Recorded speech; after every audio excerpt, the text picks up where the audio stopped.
एक समय की बात है, प्राचीन भारत में एक राजकुमार था जिसका नाम सिद्धार्थ गौतम था।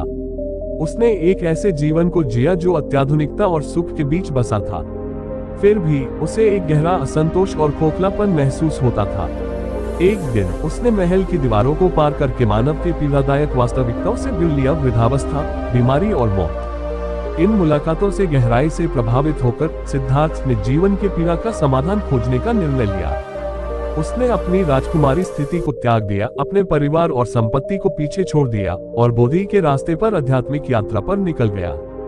वर्षों तक सिद्धार्थ भूमंडल में भटकता रहा, विभिन्न आध्यात्मिक शिक्षकों के नीचे अध्ययन किया और तपस्या के अत्यंत रूपों का अभ्यास किया।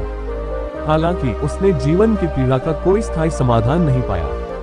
उत्साहित होकर उत्तरदायित्व सिद्धार्थ एक बोधि वृक्ष के नीचे 49 दिनों तक ध्यान करते रहे, अनेक आंतरिक संघर्षों और प्रलोभनों का सामना करते हुए। अंततः मई में पूर्णिमा की रात को उसने बोधिचित्त की प्राप्ति की और गौतम बुद्ध जागरूक व्यक्ति के रूप में प्रसिद्ध हो गए।